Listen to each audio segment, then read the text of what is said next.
Hi, my name's Phil Calvert, and a very warm welcome to this very special webinar, web recording, featuring my guest today, Ges Ray. Now, Ges is a professional speaker, he's an MC, he's an expert on all things confidence building when it comes to using any kind of presentation technology, whether it's live on a stage, and he's got plenty of experience of appearing live on stages. I think you've not performed at Carnegie Hall as a bass singer, is that right?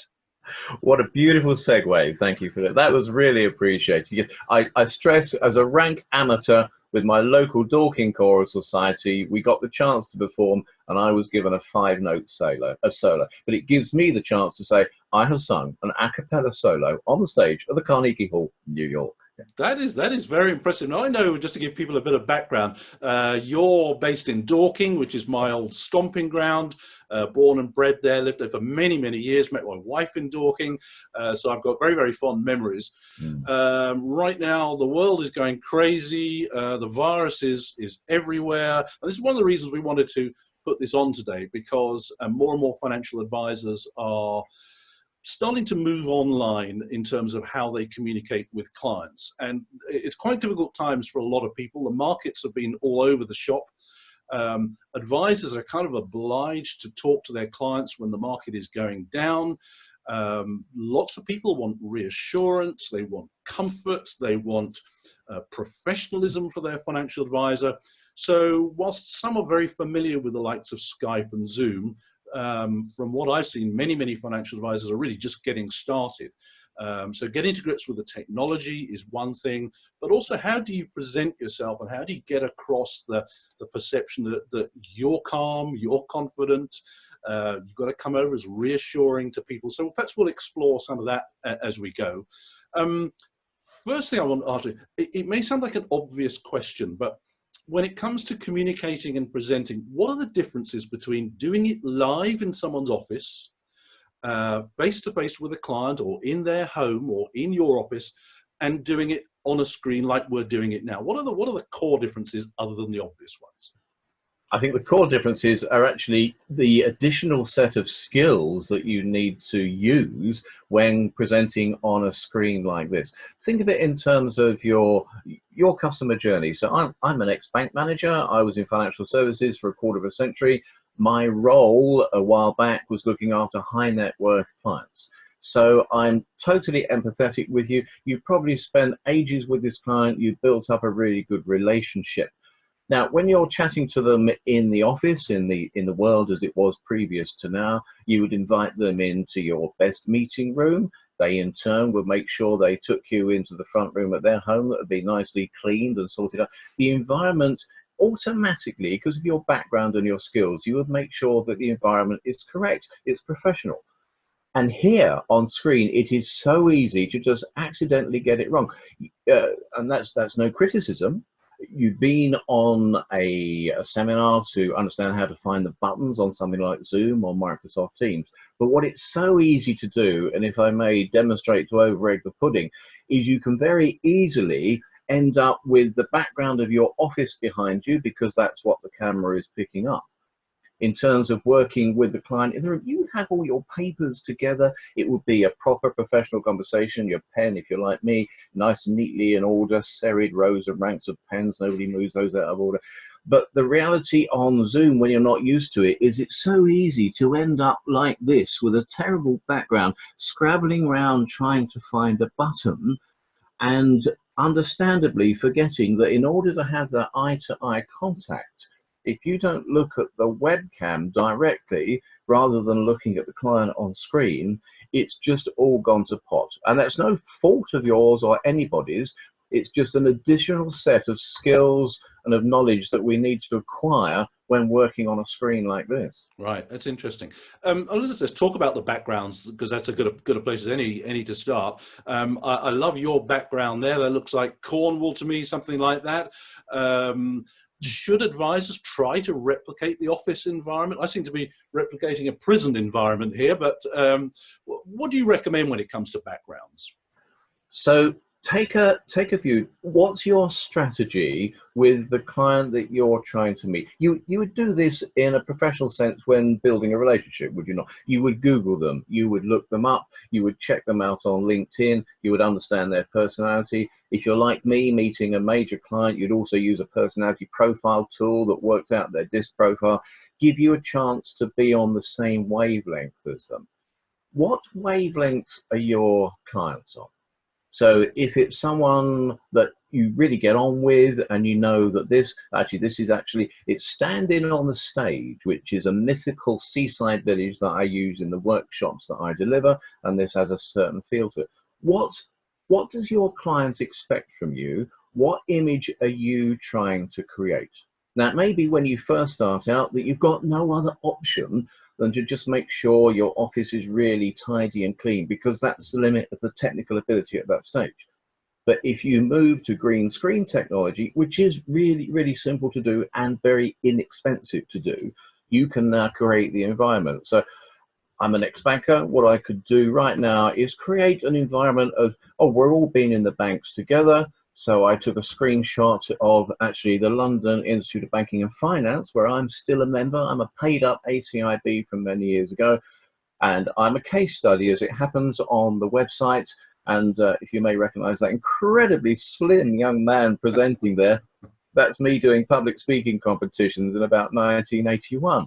So you can use your background to create the environment that you want for your client. Do you want, yeah, let's be silly about it. You want a nice cup of tea because it's a nice chum, you have a nice cup of tea and a chat and a biscuit with them. Why not create the environment that matches the client that you're dealing with? Yeah, great tip. Yeah. Very interesting. So that's it. That's interesting. So you're straying into areas of sort of mirroring. You know, in sales school, we were always told we were sitting in front of someone, you know, subtly copy what they're doing. Does that still apply online using this sort of technology? Yes. Well, again, what is the strategy that you want to present? You may be wanting to do that. Mirror, yes, body language, the sort of things that we're all used to from being in the room with people. I can remember many, many, many hundreds of meetings in amazing front rooms and consciously trying to do exactly that. Mirror the way the client was sitting, mirror the facial expressions, just to make sure we matched that client. Yeah. If that's what you want to do, then why not put an image that matches it? You may wish to be provocative. Maybe there's a message you want to get across. Maybe you want to demonstrate, as I was just doing, the appalling office that, or something. You can use images to get a message across as well. But my instinct is that with financial services, it's about solidity, safety, trust, continuity. So having something that represents what you believe in, what you stand for with that client. It might even be, you know, your logo on a simple screen, Okay. so they feel comfortable in the office with you. Yeah, the cup of tea examples, that's quite interesting. So if you know your client, maybe your client is obsessed with golf or something like that, you could perhaps play around with that and have something golfy going on behind you, maybe? Why not? Or is that just silly? It is silly, but this is interesting, isn't it? Because you take me back many, many years when I was a young man in the bank. I felt I needed to be absolutely on the nail with the corporate expectations of what I was supposed to do. I think what age and experience teaches you is actually your clients want you to be you. Yeah. Your clients want to understand you. Your clients want to feel that you understand them. If you know them well enough and you've been playing golf with them, why not put a picture of the golf, you know, the favorite golf course that you both played on? Yeah. They'll come on, they'll probably have a laugh, but they won't forget you. Yeah. So whilst professionalism and reassurance, all those good things are important, you still believe that being you is important. I mean, for example, I suspect you wouldn't have worn that shirt at NatWest Bank in Dorking.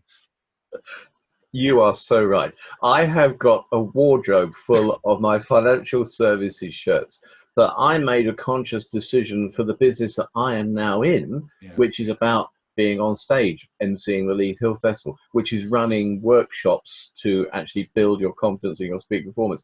I made the decision I want to be different and memorable for something a bit daft. And I now seem to be picking up a reputation for slightly odd shirts, but why not? In my world, I can do it, so that's what I do. Yeah, so that's interesting. I think there's a perception amongst many consumers that financial advisors dress in a certain way, and I would imagine there are certain expectations that certain clients would have when they're talking with their financial advisors.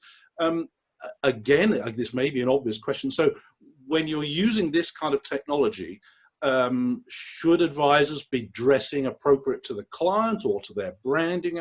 What's the best way? Because when you and I are standing on a stage in front of it, people see a lot more than just our faces and the words that are coming out.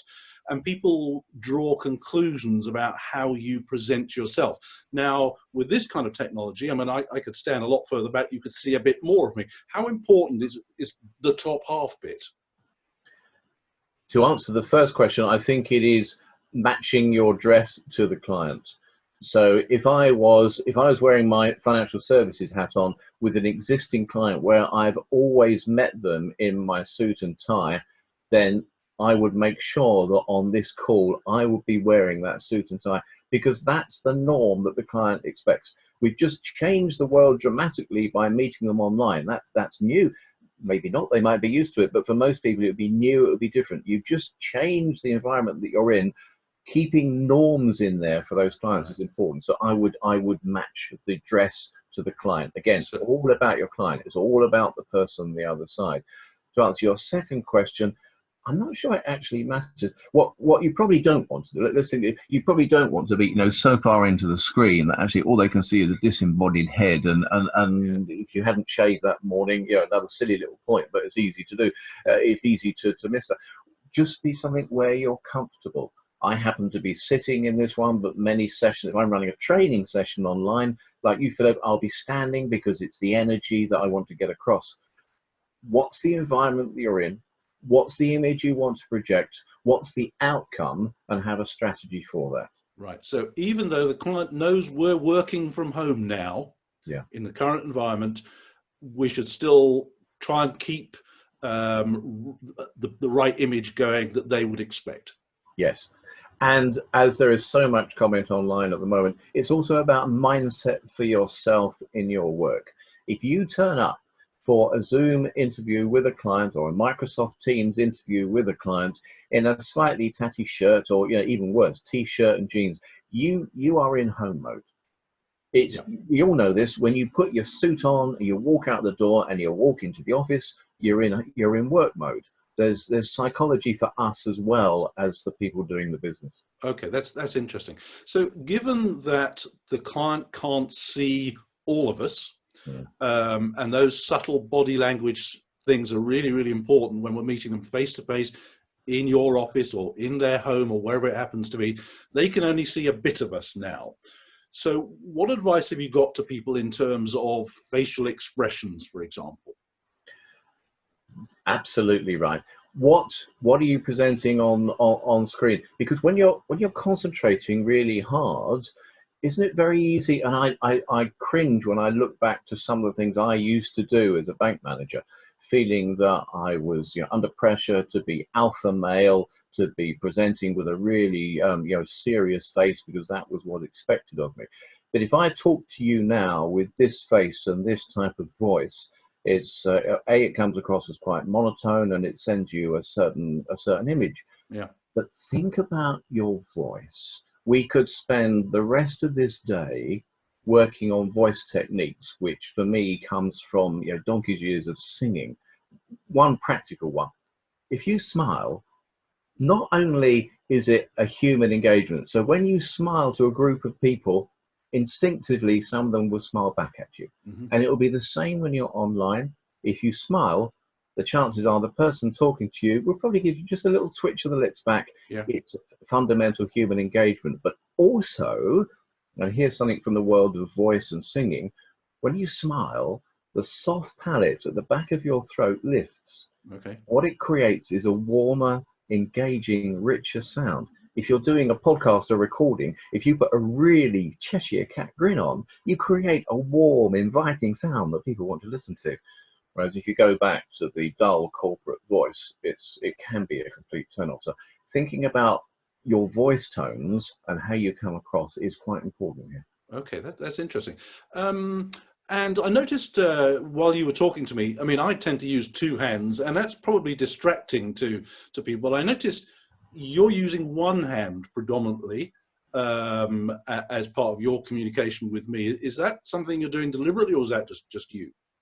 That's just me. That's just my style. You know, it probably comes from singing. I'm used to having a score in one hand, fairly, you know, fairly solid with a piece of music in here. So my expression is often with one hand rather than two. That's simply me. This comes down to your personality. Okay. How do you know? I'm quite a flamboyant person in expressing because, like you said, I'm often on stage where you can't be too big because that's what the audience is going to see. What do you do normally and translate that to being on screen? I use the being in the cafe image when I'm working with clients in workshops. If you right now were in the cafe with your family, with your friends, you wouldn't even have to think about your communication styles. Automatically, you would be engaging with the eyes, you'd be telling stories, you'd be excited, you'd be telling things quite sad, you'd be gesticulating when it got exciting. You wouldn't even have to think about it. It's part of your that ticket in that amazing pattern machine of a brain of yours that says cafe, friendly conversation, this is what I do.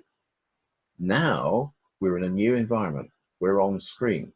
What we've got to do is delve into our brains and pull out that ticket that says, I know how to do this. Let's adapt it to being on Zoom, on MS Teams, Right. and be the same warm, engaging person. Do you have any particular thoughts around, how do I put this, delivering bad news, but being reassuring at the same time? Because most financial planners, they will be talking to their clients right now, and many will be doing this for the first time using this kind of technology. So again, the client is only seeing from here up. They're not getting the full body language picture. Are there any particular techniques for reassurance, confidence, and professionalism using this kind of technology, or I guess any kind of technology? Yes. For me, the answer, the immediate answer is actually, again, how do you use your voice? So take that example. In the present climate, as a financial advisor, as a planner, it's not exactly the best of news for clients, is it? It's a tricky. How do you pick up the phone to tell them what the market has just done? Or in this case, how do you go online on screen to tell them what you're going to do? Think about go back to the cafe again. If you're in the cafe telling a really excited story, you're probably using a story voice. Well, you're not going to go on to your client and say, yeah, hi, yeah, the market's really crashed. You know, I will tell you how it's going. You would, when telling something quite important, actually find the important voice, find the instruction voice. Where physically does that come from in your body, which is what I work on with clients in workshops. So if you know physically where to find the voice that you need, story voice, important instruction voice, soft, gentle voice, let's finish this conversation voice. If you know physically where that's going to come from, you can adapt it to what you're saying. And another key point, making sure that on your script, your notes of how you're going to deliver this, which many of us forget, we just think we'll launch into a call. Actually, on this situation, it really needs to be scripted out. You can then be much more effective from the client's perspective. They are going to hear in your voice tone the message that you're trying to deliver and not get mixed messages of the market's crashed in the wrong voice. Yeah, that's interesting. And of course, it's a two-way conversation, and the client is going to have questions inevitably. Are there right and wrong ways to listen using this kind of technology? One of the key things is being aware that there is going to be silence on technology like this. Now, if you and I, there isn't, because we're having a perfectly flowing conversation. But if I, as an IFA, had just put something to you and said, how do you feel about this? Well, any questions that you've got? My job then is actually to allow the silence. Because if I just dive in and keep going, because I feel we just got to keep filling that space, I'm not giving you, the client, the chance to think, cogitate, and maybe a long period of silence while your client at the other end is just working through what you've just said. Don't be afraid of the silence. Let it happen. So don't feel the need somebody's got to keep talking. That's an interesting one, because I would imagine a number of clients, perhaps some of the older clients as well, will not just have concerns about their money. Although I think most financial advisors that I know, they're dealing with clients who are sophisticated. They understand that their investments are there for the long term, that we will get through this. But they'll also probably have at this time genuine other worries and concerns and fears. And I just wonder if there are ways to empathize with people more generally. Now it comes down to listening skills, doesn't it? In my view, there's no difference wearing the IFA hat, wearing the financial planner hat, between being on technology like this or being with the client in the room. If you are with your client, would have all your ears wide open, your mouth shut as much as possible. You would be listening like mad for the signals that told you your client was uncomfortable or that there was something happening in their lives. It's no different here. And here it's down to, I think practice and getting used to it, being aware of those periods of silence. And I'm sure if you're switching tone again, if you've just been talking about something quite serious, but actually now it's time to let's just see what's been happening in your life. How's the family? I remember as a bank manager, I had a Rolodex with every bit of information on, which of course is now a CRM basis today. But you'd have those things in your mind. You want to check on the family. You want to check on the holiday that you knew they were taking, but they can't now for the coronavirus. Change your voice tone when you make that break. Take it from the hard instructional or this is quite a serious point to actually. And you can still have body language on screen, and you can still change the tone of your voice on screen, and that will be mirrored by your client. That's interesting. Now, what about visual aids? Clearly, we've already mentioned the backgrounds that we can use, which can perhaps complement or whatever. But let's say I want to show a client a graph or something like that. I mean, should I be being unsubtle and going right up to this camera and waving? Quite often when I've seen people doing that, it's just a mess. Is there a better way to do it? Definitely. So Zoom is my preferred medium because it's just so easy to use. You can share the screen really easy. If I had a sort of graph in the background here, I'd simply be able to press share and show you that screen, show you that information. The technology allows you to professionally show them that document, show them that spreadsheet, show them the item that you want them to see on screen. You will still be there. You will be in a little box just to the edge of the screen. They can still see you, but then they can see the document. Let the technology work for you in order to be professional when you're dealing with the client. Just as the same as you would in the office. You wouldn't present a scruffy bit of paper. You would probably have it in a neat folder. In fact, our conversation reminded me, and I will do it wrong here, but this is a Coots leather folder from 30 years ago. And I still preserve it with leather balsam each year and use it. It is an item of beauty. But in the old days, if I was presenting to a client, it would be in a folder like this and presented beautifully. Why shouldn't you do the same with today's technology? So just as you would prep for a face-to-face meeting, there's a different type of prep that needs to be done. Get stuff on the screen in advance that you might need so that you can share it and so on. Yes. Think, again, as always, think from your client's perspective. What do you want the takeaway to be for your client? What do you want them to see? What do you want them to feel? So that's a case of absolutely right, having the documents ready on screen to be able to share them so that you can show them, using the voice tones to get the message across, making sure that you leave them feeling you were empathetic, professional, and continuing to build the relationship with them simply on a screen near you rather than in the room. Yeah, that's an interesting one. One thing I've noticed through doing these, and it was an unexpected thing, that we use our voices differently when we're talking perhaps to a microphone or face-to-face than when we are actually in a room. It's actually, the voice is used in a different way. And if you're not used to doing that, you can suddenly find yourself after 20 minutes, half an hour, talking on screen like this, that your voice actually hurts. Are there preparation techniques that you would suggest for this? Absolutely. And again, if I can take it from the world of singing and performing, and if this is not your world, you may think, Ges has gone absolutely daft here. But there are things you can do. So think of hydration and also rehearsal. Hydration. Yes, it's all very well to have a glass of water ready and, oh, I'm a bit dry, I'll take a sip. Yeah, fine, that's fine. But in order to be hydrated, your body needs that water probably 5 or 6 hours beforehand. So a professional singer would be hydrating like mad in the morning because they've got an evening concert. Then about rehearsal and practice and warming up this instrument.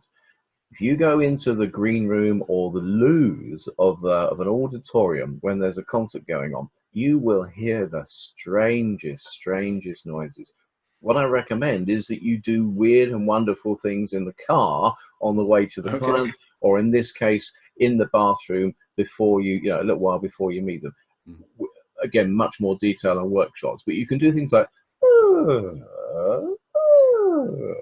which in isolation sounds absolutely stupid, but you just stretched your voice out. Right. Take the scenario, one last example. It's a meeting at 9:30 on screen on a cold morning, and all you've done that morning is you said hello to the cat, the dog, maybe your partner, had a drink, sat down, tapped a few emails, and then you start speaking. And how many of you know this feeling that 5 minutes in, excuse me, I've got a frog in the throat? Whereas if you can warm up your voice and your lips, red lorry, yellow lorry, red lorry, yellow lorry, red lorry, yellow lorry. Yeah. Sounds absolutely stupid, but I promise you, you will feel the benefit of that half an hour later when you're on the screen with your client. Yeah, that's a really important one. I think if we've got a client coming into the office, you're going to prep the office to a certain extent. Tidy it up, get the right biscuits out, that kind of stuff. But I think a lot of people think that we're going online here right now. All I've got to do is I'll do my prep here, get everything set up, and I can just talk and listen. But actually, you've got to prep yourself as well, haven't you? Yeah, very much so. Add your self prep to your client prep. Just make it part of your normal routine. Mm-hmm. That's interesting. And do you have any particular views on which technology is appropriate? Because you mentioned Microsoft Teams earlier, there's Zoom, there's Skype. Do you have any particular views on what you think would work particularly well? I'm aware that there are platforms in the financial planning community which are similar to this, where people can even sign documents and so on and so forth. But in terms of general communication with a client, perhaps reassuring them, have you got any views either way on that? So you're right, it may be not your choice. So clients I'm dealing with at the moment have had Microsoft Teams installed by the organization, and that is what they've got to use. Okay, that's what you have to work with. My platform of choice is Zoom, because it is just so intuitive. And here, again, I'm thinking of your clients. So I'll give you a practical example. Because I'm used to using it, I'm picking up the chair of several meetings. I chair an Institute of Directors breakfast mastermind group. And so we're not meeting at the Pall Mall, we're now going online. Because I'm used to using this, I said, okay, I'll sort it all out. And that invite, just an Outlook invite with the link in, all the client has to do is just click on the link and they're into Zoom. They don't have to download anything, it just works. So my platform of choice for simplicity, not only for you, but for your clients, is Zoom. Yeah. But the caveat there, it might not be your choice. Okay, that's interesting. Now, it's just sort of moving this forward a bit to its kind of obvious area as well. How do you see advisors, and do you have any tips or recommendations for, if you like, presentations, seminars? Are there any particular technique? I mean, I'm the first person to say to advisors, you want high quality new leads, stand up in front of them, put on seminars, put on client events. Probably not going to happen for a few months just now. So there will be some advisors who are thinking, well, how could we use this technology to find new leads? Are there any other particular techniques for when speaking in that? So we might be talking on our feet, presenting for maybe an hour, 2 hours, something like that. Any thoughts you've got on that? Well, why not make use of areas such as Zoom to invite clients. In fact, you match a conversation earlier today with a group that I'm working with. We've created a virtual lunch meeting. Okay, And others nice. have created a virtual pub meeting. So you've got a couple of clients that you want to talk to. Maybe there's a couple of, so take it back to, if you like, your pre-COVID-19. You've got a couple of people you think, I'd like to get them all to join me for a glass of wine in such and such, because I know they'll get on together. Mm-hmm. Why shouldn't you use this platform? Why shouldn't you invite a couple of people to join you for a virtual coffee, a Yeah. virtual lunch, just to sit and chew the cards, and maybe start it small. Maybe it's just a half-hour coffee conversation. Get used to it. And I think the trick here is everyone's now having to get used to this technology. The natural reaction for all of us is, oh, it's new, it's a bit scary, I'll just let it all settle. Why shouldn't you be ahead of the game? Yeah. There's nothing to be lost. There's no pain involved. It's relatively straightforward. And my personal view is that your clients will thank you afterwards for maintaining the relationship. And isn't that what financial services is all about? Maintaining the relationship. That's a really interesting one, Isha. One of the marketing tips that I give financial advisors, and it's really old school, is a monthly walk. If you're out in the country, then you can take clients out for a lunchtime walk for an hour, or maybe do it the week. Just an opportunity for you to spend time with them. You're not really talking about work at all. I mean, that's probably the last thing people want to talk about when they're going for a walk in the countryside. But that's a great idea of yours there. Perhaps do something. Yes, you could do that there with a virtual coffee.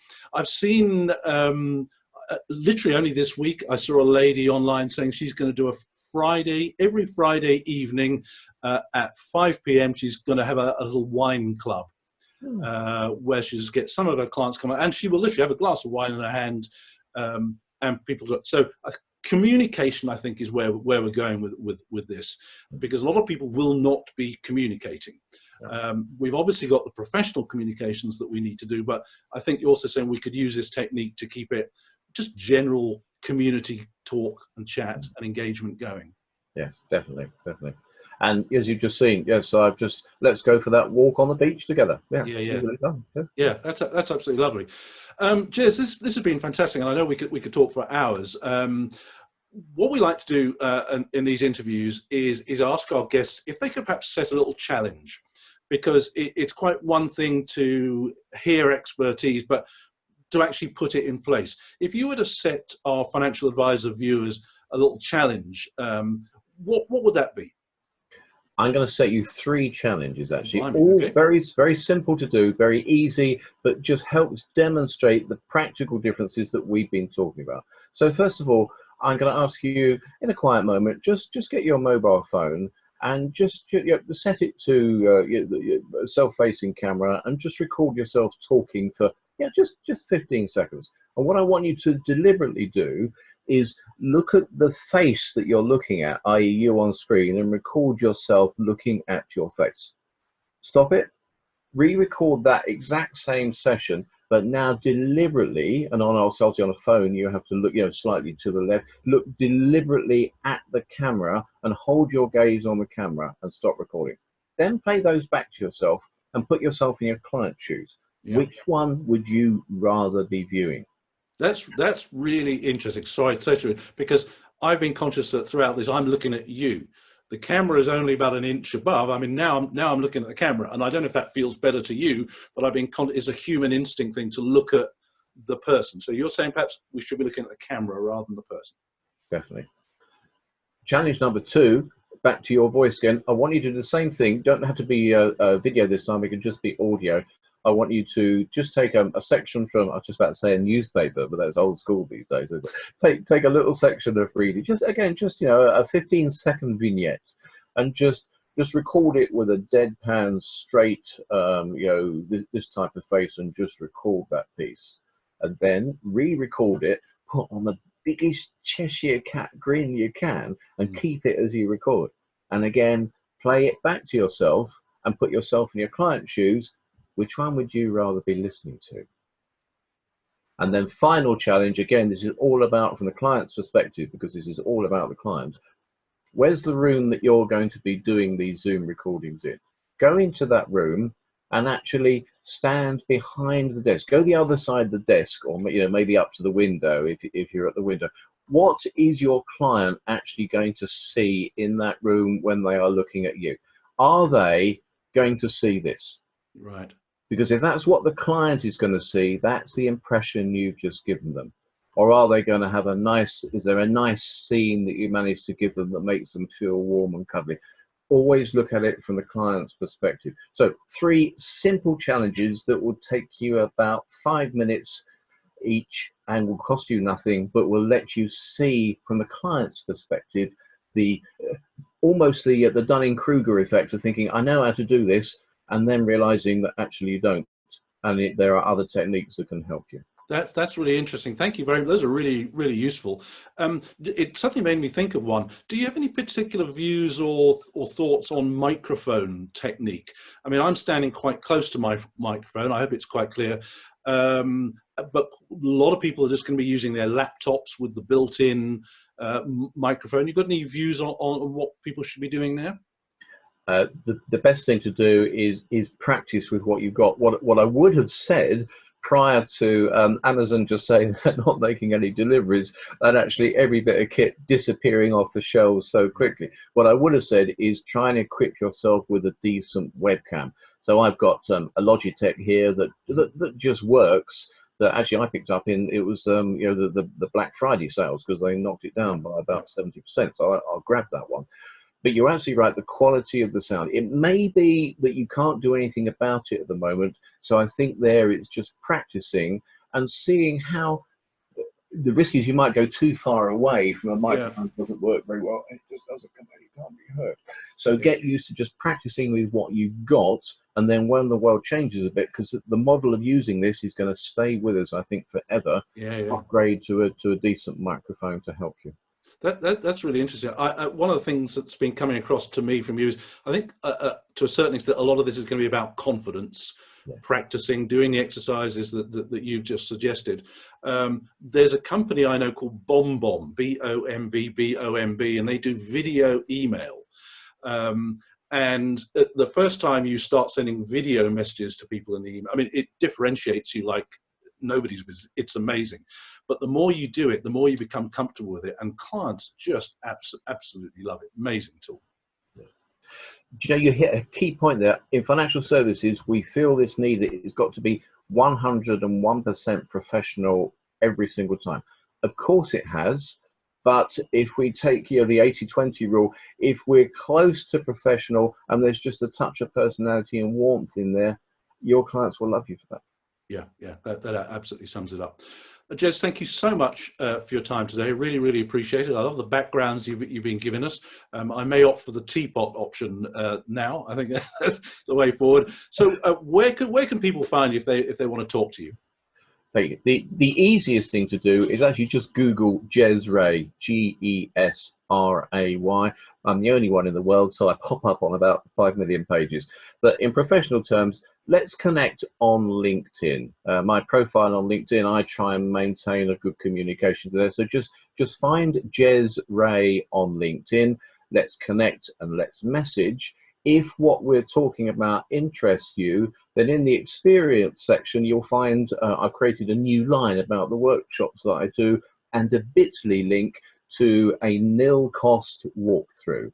So over the next few weeks, I'll be doing a lot of these, I think, not charging anything. It's nil cost. It's just, 30, 40 minutes, the sort of things we've been talking about, a walkthrough of how you can just get that extra touch of professionalism with LinkedIn. And then, of course, I'm delighted to help further with more commercial workshops. But let's get you started. Let's get you professional, apart from anything else, to mark you out from those who are not. Exactly. There will still be many financial advisors who will think, now we'll give this video stuff a miss.